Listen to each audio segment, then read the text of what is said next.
1985-yil Yangi yil kechasi edi. Men bo'lsa 19 yoshda edim. Do'stlarim bilan barda gaplashib o'tirgandik. Soat kechki 11:30. Kameramni unutibman. Mashinam tomon yugurdim. Borib, olib kelishimga ko'p vaqt ketmaydi deb o'ylagandim. Kamerani qo'lga oldimda liftga chiqdim. Yo'lning yarmiga kelganda lift tebrana boshladi va butunlay to'xtab qoldi. Men har doim shunday muammolarga duch kelib yuraman.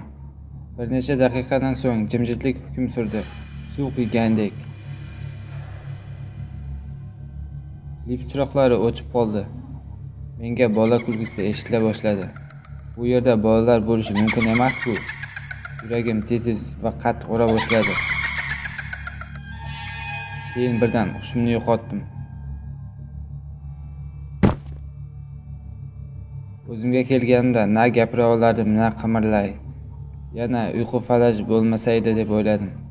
Keyin chiroq o'chib yona boshladi va birdaniga chap tomonimda qora sharpa paydo bo'ldi. Lift burchagida o'tirib olgan, jilmaganicha menga qarab o'tiribdi. Baqirishga harakat qilardim, lekin ovozim chiqmasdi. Qimirlashga harakat qilardim, bu ham qo'limdan kelmasdi. Mikrofondan kichik elektr uzilishi sodir bo'lgani tez orada meni chiqarib olishini aytdi. Liftda kuzatuv kamerasi bor. Qo'riqchiga men shunchaki yotgandek ko'ringanman. Menimcha ular meni Yangi yilda ichib olgan deb o'ylashdi. Baqirishga, qimirlashga harakat qilsam, haligi narsa baribir kulib menga qarab turgandi. Chiroq o'chib yonib turgandi. Keyin birdan odamlarning Yangi yilga 10gacha sanayotgani ovoz eshitildi. Qora sharpa jilmayishi bilan barmoqlarini ko'tardi.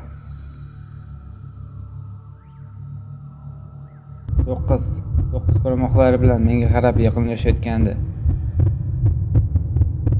8 barmoqlari bilan yanada yaqinlashib kelardi. 7 6 yanada yaqinlashardi.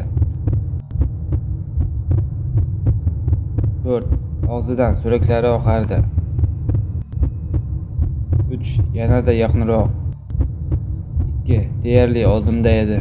Keyin chiroqlar o'chib, yonishi to'xtadi va qorong'u edi. Birdan yana jimjitlik hukm surdi.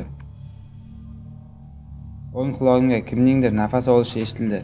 Kimning ovozi ekanligini bilmasdim. Men nafas olishga qiynaldim va chiroqlar o'chib yona boshladi. Keyin birdan ko'z oldimda paydo bo'ldi-da, birdaniga yo'qolib qoldi. Men qimirlab gapira boshladim. Odatda menga uyqu faloji bo'lganda yomon narsa bo'ladi. Oradan 1 soat o'tgan ekan. Liftdan chiqsam, tomdagi barda janjal bo'lgan ekan. Voqea men hushimdan ketgan payt bo'lgan.